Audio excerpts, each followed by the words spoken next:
Sahabat-sahabatku yang dirahmati Allah Subhanahu wa taala, kita sudah memasuki bulan Muharram saat ini. Bulan Muharram termasuk daripada Ashhurul Hurum, bulan-bulan yang dimuliakan selain Ramadan, karena Ramadan lebih utama tentunya. Sayyidus Syuhur, penghulunya seluruh bulan dari bulan-bulan Hijriyah. Namun di bawah Ramadan ada 4 bulan yang lebih utama dibandingkan yang lainnya. Yang 3 bulan berurutan, 1 bulan berpisah. Yang berurutan apa saja? Dzulqa'dah, Dzulhijjah, Muharram. Yang terpisah 1 adalah Rajab. Maka pada bulan-bulan yang mulia ini dianjurkan untuk memperbanyak amal soleh. Di antaranya Rasulullah sallallahu alaihi wasallam beliau menegaskan, afdhalus siyami ba'da Ramadhan syahrullahil muharram thumma Rajab. Sebaik-baik puasa setelah Ramadan adalah bulannya Allah yang bernama Muharram, kemudian bulan Rajab. Afdhalus siyami ba'da Ramadhan syahrullahil muharram thumma Rajab. Sebaik-baik puasa setelah bulan Ramadan adalah bulannya Allah, yakni Muharram, kemudian Rajab. Secara umum dari hadis ini menegaskan bahwa puasa sunnah di bulan Muharram dan Rajab itu dikategorikan puasa yang diunggulkan, yang dianjurkan. Tidak dibatasi berapa lamanya atau hari apa saja. Ada memang hari-hari yang lebih utama dari bulan tersebut. Di antaranya adalah Asyura dan Tasu'a. Namun secara umum berpuasa sunnah pada bulan Muharram ataupun Rajab, kalau Asyura dan Tasu'a itu di bulan Muharram. Tapi puasa sunnah secara umum di bulan Muharram, Rajab, Dzulqa'dah dan Dzulhijjah itu sangat baik dan nilainya melebihi dari bulan-bulan yang lain kecuali Ramadan. Namun demikian, jangan kita mengkhususkan puasa hanya pada tanggal 1 Muharram, atau kita meyakini, maksudnya meyakini bahwasannya ada kekhususan fadilah puasa di awal bulan Ramadan, di awal bulan Muharram. Jangan kita beriktikad seperti itu. Apalagi banyak sekali di media sosial, jika memasuki bulan-bulan Hijriyah, awal bulan Hijriyah, selalu banyak keterangan palsu yang menyatakan bahwa ini adalah awal bulan anu dari kalender Hijriyah. Maka siapa yang memberitakan tentang datangnya bulan ini, maka Allah akan mengampuni dosanya selama 80 tahun. Ini kalau dinisbatkan sebagai hadis itu maudhu, palsu. Jadi jangan sampai jamaah ahbabur Rasul ikut-ikutan nyebarkan broadcast, ini adalah bulan anu. Kata Rasul, siapa yang memberitakan datangnya bulan ini, maka dia akan diampuni selama 80 tahun lamanya dan akan mendapatkan pahala demikian-demikian. Nah, itu keterangan yang palsu. Jangan ikut menyebarluaskan yang tidak jelas. Ya, oleh karenanya pentingnya ngaji dari sumbernya. Namun jika kita berpuasa tepat di awal Muharram itu karena bertepatan dengan kebiasaan kita puasa hari Kamis, ya, maka tidak mengapa. Walaupun Muharram puasanya cuma 1 hari saja. Pas kebetulan tanggal 1 Muharram bertepatan dengan hari Kamis. Nah, karena kitanya malas untuk memperbanyak puasa di hari lainnya, hari itu sajalah, kebetulan pas keyang, pas libur. Gitu kan? Apalagi ibu-ibu ngurusin anak, ngurusin suami. Pas hari itu lagi keyang. Pas hari itu puasa, suaminya pulang mendadak. Ngapain? Cengar, cengir, cengar, cengir. Beb. Kenapa? Gesek, gesek, gesek, gesek tangannya ke istrinya begitu. Kata istrinya, ya gagal maning son. Sudah lebih afdol temani suami jenengan. Bagi kaum wanita, berpuasa sunnah bagi yang memiliki suami, wajib mendapatkan ridho dari suaminya. Jadi kalau puasa sunnah bagi kaum wanita yang memiliki suami, maka wajib mendapatkan ridho dari suaminya. Kalau suaminya enggak meridhoi, jangan. Suaminya minta ditemani, temani saja suaminya. Ngapain? Diam aja. Baik, kita kembali ke bab saumnya. Jadi saum di bulan Muharram karena merupakan bagian daripada Ashhurul Hurum, itu dianjurkan oleh baginda Rasulullah sallallahu alaihi wasallam. Qala Rasulullah sallallahu alaihi wasallam li Abi Maji'ah Al-Bahili. Rasulullah berkata kepada Abi Maji'ah Al-Bahili, sum minal hurmi watruk, berpuasalah engkau dari bulan-bulan yang mulia, watruk, dan tinggalkanlah. Sum, kemudian puasalah lagi engkau minal hurmi, dari bulan-bulan yang mulia, watruk, dan tinggalkan lagi. Sum, kemudian puasalah lagi engkau minal hurmi, dari bulan-bulan yang mulia, watruk, dan tinggalkan lagi. Artinya selang-seling. Wa qala bi asabihi thalatha.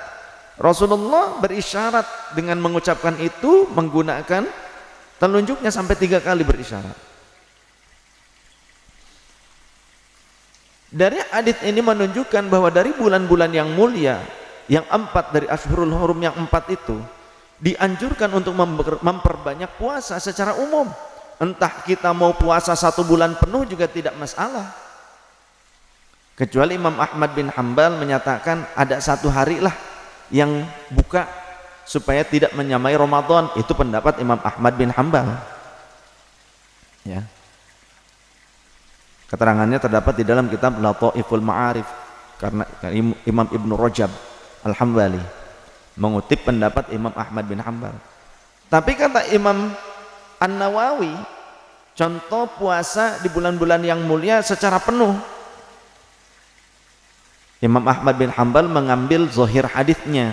Sedangkan menurut Imam An-Nawawi di dalam Al-Majmu' Syarah Muhadzab, innama amarahu bitarki, sesungguhnya di dalam hadis ini Rasul sempat memerintahkan kepada sahabat Abi Maji'ah Al-Bahili, setelah puasa tinggalkan, setelah puasa tinggalkan. Kenapa kok ada perintah meninggalkannya juga? Padahal perintahnya puasa, tapi kok disuruh meninggalkan lagi, puasa lagi, meninggalkan lagi, puasa lagi, enggak lagi, selang-seling.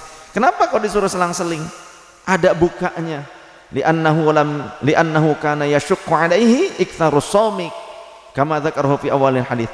Karena kalau puasa keseluruhannya 1 bulan penuh dikali 4 bulan, bulan-bulan yang mulia, Dzulqa'dah, Dzulhijjah, Muharram, Rajab, kalau puasa terus-menerus, apalagi 3 bulannya berturut-turut, Dzulqa'dah, Dzulhijjah, Muharram, itu kan berturut-turut.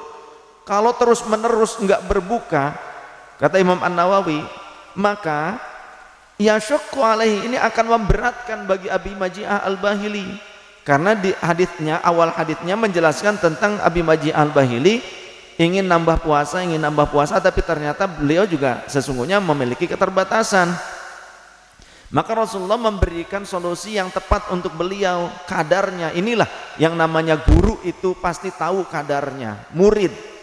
Oleh karenanya seringkali guru kalau memberikan riyadhah, memberikan ajaran riyadhah kepada murid berbeda-beda.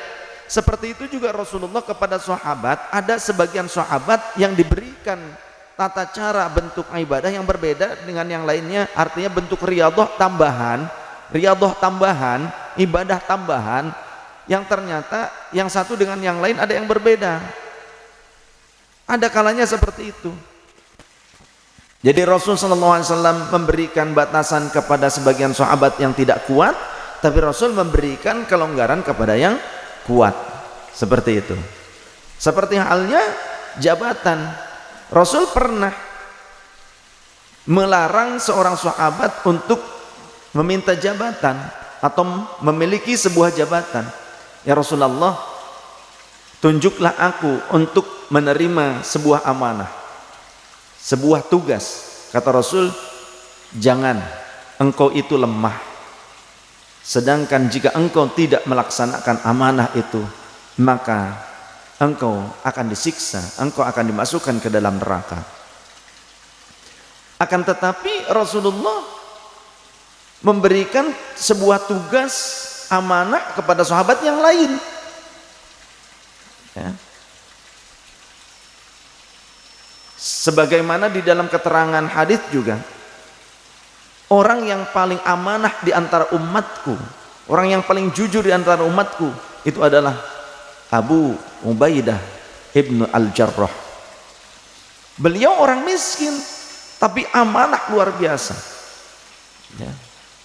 Orang yang paling amanah dari kalangan umatku adalah Abu Ubaidah ibnu Al-Jarrah. Maka beliaulah yang kemudian di suatu waktu diutus oleh Rasul menerima sebuah amanah, sebuah jabatan dari Rasul SAW. Maka tidak sama di antara sahabat pun kadar anjuran-anjuran ibadah tambahan ataupun kadar sebuah anjuran riyadhah atau tugas untuk sahabat, tidak sama. Oleh karenanya Imam An-Nawawi memahami ini. Konteks haditsnya tadi, saumlah dari bulan-bulan yang mulia kemudian tinggalkanlah, ini ditujukannya kepada sahabat Abi Maji'ah Al-Bahili yang memiliki keterbatasan. Maka Rasulullah memberikan solusinya selang-seling puasa sunnahnya dari bulan-bulan yang mulia tadi. Kemudian kata Imam An-Nawawi, fa amma man lam yashaqqa alaihi fa shaumu jami'uha fadilatan. Adapun bagi orang yang tidak memiliki kelemahan, bagi orang yang tidak merasa berat dengan puasa seluruhnya dari bulan-bulan yang mulia itu, maka fasaumu jami'uha, adapun puasa seluruhnya, ya, fasaumu jami'uha fadilatan, adapun berpuasa seluruhnya dalam bulan-bulan yang mulia itu merupakan keutamaan. Maka Imam An-Nawawi memahami hadits yang bertujuan kepada Abi Maji'ah Al-Bahili, disuruh puasa kemudian tinggalkan puasa, tinggalkan dikarenakan Abi Maji'ah Al-Bahili itu agak lemah. Sedangkan untuk yang mampu, kata Al-Imam An-Nawawi, silahkan saja berpuasa seluruh bulan yang dimuliakan tanpa kecuali harinya. Karena yang haram puasa dalam satu tahun itu ada 5 hari, Idul Fitri, Idul Adha, dan 3 hari tasyrik. Itu saja dalam setahun yang haram puasa itu. Juga dikecualikan, atau artinya haram puasa bagi orang yang haid, bagi orang yang nifas, walaupun di luar 5 hari ini. Hari-hari sekarang nih, hari-hari biasa, kalau yang haid, yang nifas, ya nggak boleh puasa. Ya. Ramadan saja, kalau yang haid dan nifas ya tidak boleh puasa. Fahimtum? Paham ya? Jadi orang kalau ada yang berpuasa di bulan Muharram sebulan penuh full, kemudian nanti Rajab full, maka sah-sah saja, tidak haram. Paham? Yang penting tetap puasanya dari subuh sampai maghrib, jangan pakai jam. Puasa dari jam sekian sampai jam sekian tiap hari, bisa jadi ternyata per 5 hari pergantian waktu, bergulir. Jangan pakai jam. Jadi jam 6 sampai jam 6 ya. Oh, masa jam 6 sampai jam 6? Ya dari subuh sampai maghrib. Qala Syekh Abdul Hamid bin Muhammad Ali Al-Quddusi Al-Makki, telah berkata Syekh Abdul Hamid bin Muhammad Ali Al-Quddus, asli Kudus, Al-Makki, yang kemudian beliau pernah mukim di Makkah, menjadi ulama di sana.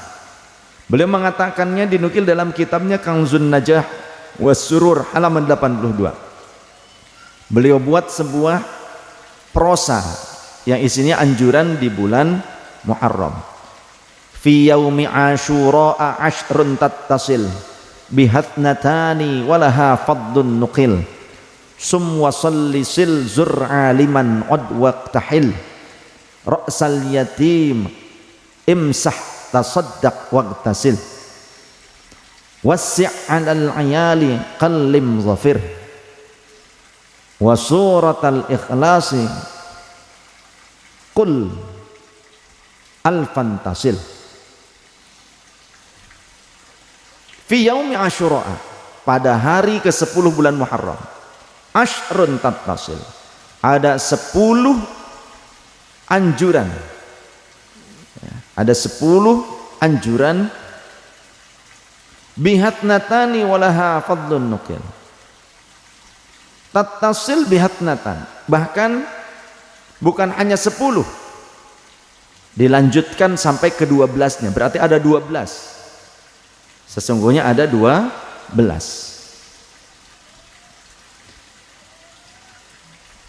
Dan pada perilaku-perilaku itu, pada amalih-amalih itu terdapat fadilah-fadilah yang aku nukil, yang aku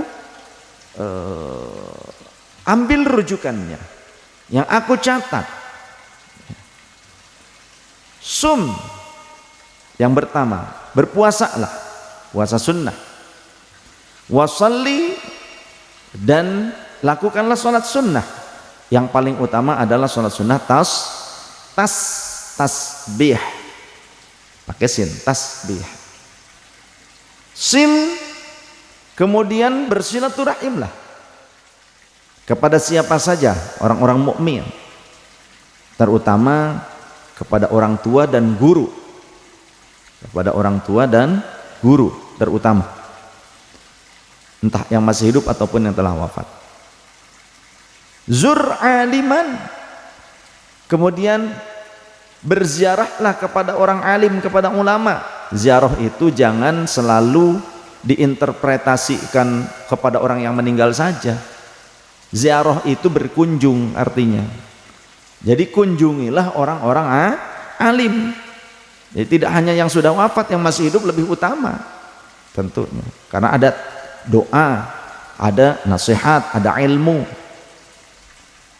Selain kita silaturahim, kita niatkan juga untuk mendulang ilmu dari beliau. Od, kemudian jenguklah orang-orang sakit. Waqtahil, dan bercelaklah, bercelak pakai celak sifat ya, pada bagian eyeliner ini nih, garis mata itu bagus supaya terhindar dari penyakit mata. Ra'sal yatim imsah, kemudian usaplah kepala anak yatim. Bukan cuma ngusap doang. Nak, cung, sini. Ngapain pak? Katanya, sini. Saya mau ngamalkan sunnah. Asik katanya. Diusap kepalanya. Sudah, pulang sana. Bukan begitu. Tapi bagaimana menyayangi mereka, memberikan santunan kepada mereka. Dan memang dianjurkan juga mengusap kepala mereka. Ya. Ada batasan. Orang banyak bertanya, batasannya anak yatim itu sebetulnya sampai umur berapa? Sampai umur dia akil baligh sebetulnya. Sampai umur akil baligh, kisaran 15 tahunan. Ketika sudah akil baligh, umumnya mereka sudah dikategorikan mampu untuk bekerja. Ya.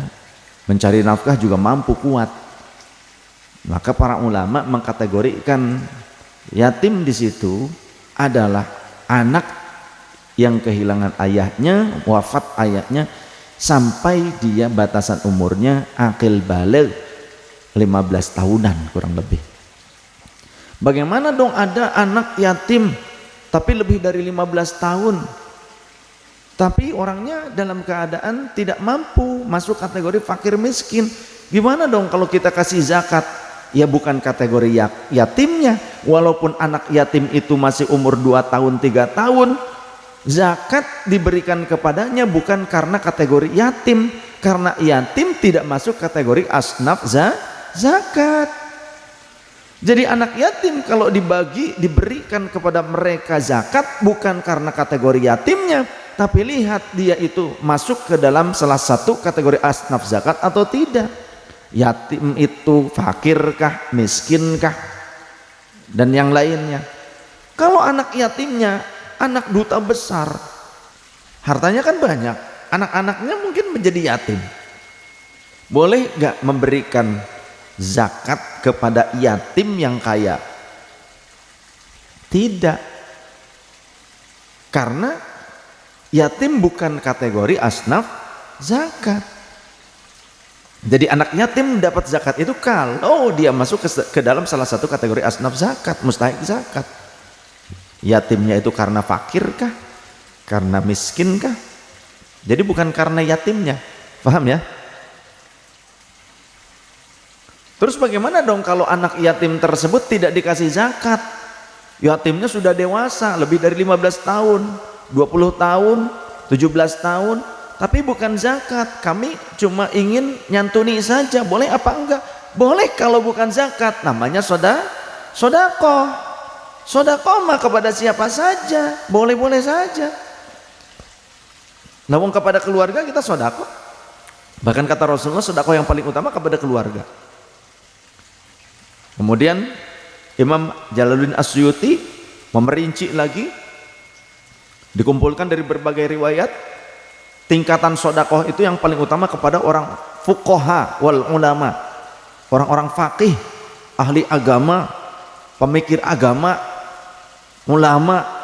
Kemudian di bawahnya kepada orang tua. Kalau sodakoh kepada ulama itu 1 berbanding 900.000 kali lipat.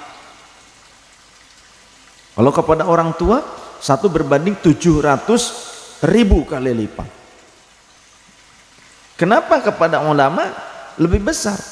Karena manfaatnya bukan untuk dirinya sendiri, tapi manfaatnya untuk umat. Dan tak sedikit ulama yang ketika diberi hadiah oleh kita bilangnya jangan sodakoh, Pak Kiai ini sodakoh, jangan sodakoh. Ke orang tua juga jangan sodakoh, bilangnya ke orang tua, Pak, Mak, ini sodakoh dari saya buat emak, buat bapak. Kurang sopan. Yang lebih sopan bahasanya hadiah. Hadiah itu mencakup sodakoh dan mencakup idkhalus surur, apa? Membahagiakan. Birrul walidain kalau ke orang tua juga mencakup takriman wa ta'ziman, memuliakan mereka. Jadi cakupannya lebih banyak kalau hadiah itu kepada anak yatim. Cara ngusap anak yatim laki-laki dari depan ke belakang. Kalau ngusap anak yatim perempuan dari belakang kepalanya ke arah atas ke depan, ngusapnya begitu. Jadi berbalik, laki-laki dari depan ke belakang, yang perempuan dari belakang ke depan. Mau samain aja terserah, nggak ngusap juga nggak apa-apa, silahkan. Apa fadilah mengusap itu? Mengusap kepala anak yatim, maka setiap helai rambut yang terusap akan menjadi bilangan ampunan dosa bagi kita dan bilangan rahmatnya Allah yang akan kita terima. Waqtasil, anjuran berikutnya, dan mandilah. Mandi pada hari Asyura atau malam Asyura. Contoh kalau besok itu siangnya tanggal 10, kan kalau Dzulhijjah kalau bulan Qamariyah, pergantian harinya itu di waktu maghrib, maka malamnya itu sudah masuk kategori tanggal 10. Jadi kalau besok tanggal 10 siang, ini malam ini sebetulnya sudah tanggal 10. Tidak harus tunggu jam 12 malam, tapi bergantiannya adalah di waktu maghrib. Maghrib masuk berarti sudah berganti tanggal kalau di bulan Qamariyah, bulan-bulan Hijriyah, kalender Hijriyah. Jadi boleh mau mandinya malamnya, mau mandinya siangnya, terserah. Kenapa mandi pada saat itu? Karena ketika memasuki tanggal 10 bulan Muharram, Allah membuka sekat antara air Zam-Zam dengan air seluruh air yang ada di muka bumi. Jadi Zam-Zam itu kemana-mana nyebar pada saat itu, nyebar. Zam-Zam pada saat itu nyebar, sekat Zam-Zam oleh Allah dibuka oleh malaikat Jibril, maka Zam-Zam bisa bertebaran kemana-mana, bercampur dengan air-air yang ada di seluruh dunia.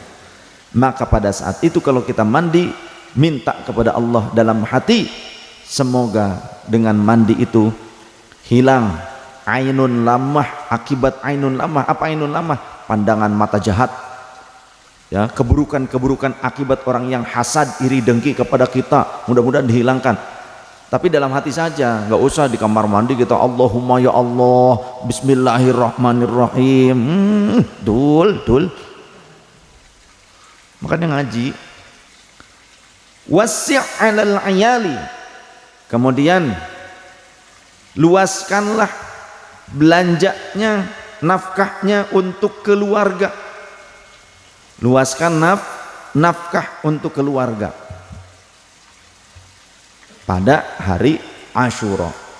Kata Rasul sallallahu alaihi wasallam, man wassa'a 'ala 'iyalihi fi yaumi Asyura, siapa yang meluaskan nafkah untuk keluarganya pada hari Asyura, wassa'allahu alaihi as-sanata kullaha, maka Allah akan meluaskan rezekinya 1 tahun penuh ke depan.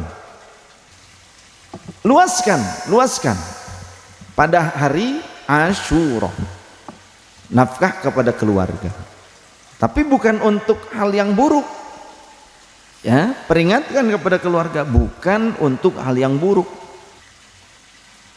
Qallim zafir, kemudian potong kuku yang panjang-panjang.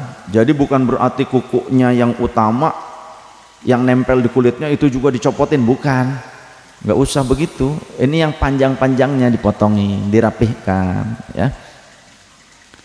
Wa suratal ikhlasi qul al-fantasil, kemudian baca surah al-ikhlas sebanyak 1000 kali dari mulai malam Asyura sampai akhir dari hari Asyura.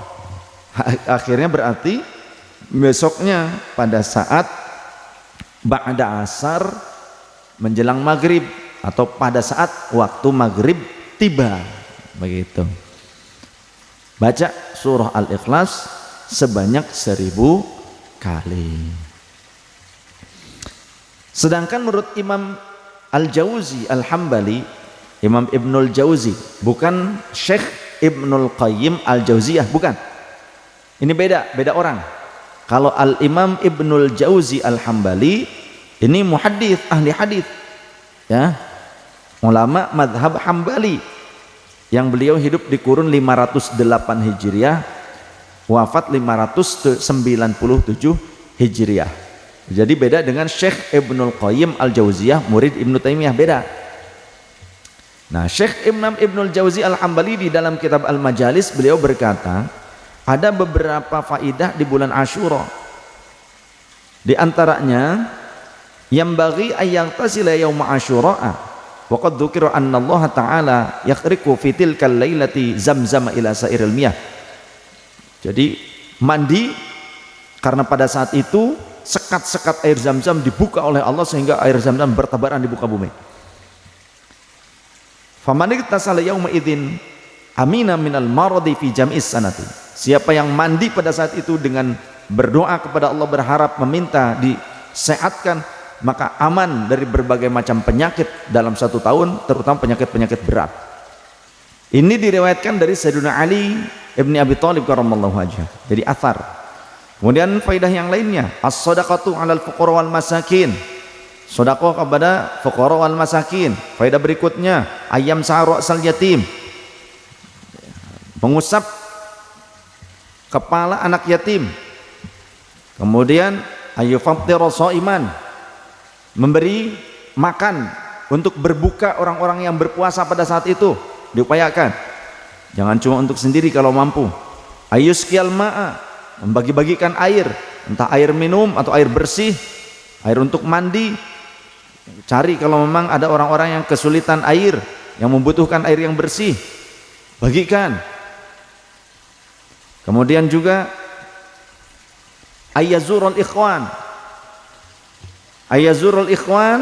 mengunjungi saudara-saudara muslim. Ayya'ud dan maridha, menjenguk orang yang sakit. Ayyukrima walidayhi wa yabirrahuma, kemudian mengagungkan, memuliakan orang tua dan membahagiakannya, berbudi pekerti yang baik kepada mereka. Ayaqdhima ghaidhahu, kalau ada orang yang ngutang sama kita pada saat itu dibebaskan, itu juga merupakan suatu fadilah. Tapi kalau ternyata dibebasin kesenangan, jadi kebiasaan terus ngutang lagi kepada orang lain, malah ngutangnya kebiasaan ke kita, supaya apa? Nanti saja, bayarnya nanti saja, kira-kira Muharram, nanti pas tanggal 10 Muharram kan biasanya dia pasti itu akan membebaskannya. Nggak usah dibebasin yang seperti itu mah, ngandel temen sira ya, keenakan yang begitu. Kemudian ayyafu amman zalamahu, memaafkan orang yang menzaliminya.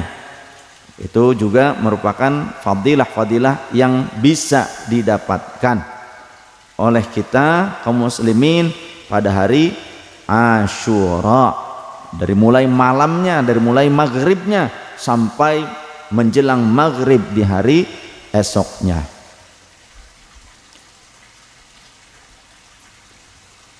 Ada banyak fadilah-fadilah yang lainnya, termasuk juga as-shadaqatu 'alal fuqaha wal ulama, sedekah kepada orang-orang ahli agama, pemikir agama, fuqaha, ahli fikih. Kemudian juga ulama, sama saja itu juga dianjurkan pada hari tersebut. Sahabat Jabir bin Abdullah, jarrabnahu fawajadnahu, contoh tadi. Ini tentang memberikan nafkah yang lebih baik dibandingkan sebelumnya kepada keluarga, termasuk juga kepada orang tua, kepada orang alim di hari tersebut, terutama juga kepada keluarga. Kami sudah menguji coba, bukan menguji coba, kami sudah mengetesnya, bahasa kita makan gitu. Kami sudah melakukannya, kami sudah mengujinya, mencobanya. Waqala Abu Zubair, maka Abu Zubair berkata, mitlahu, sama dengan apa yang dikatakan sahabat Jabir bin Abdullah, kami juga sudah mencobanya. Waqala Syu'bah, Sayyiduna Syu'bah juga mengatakan mitlahu, sama seperti itu.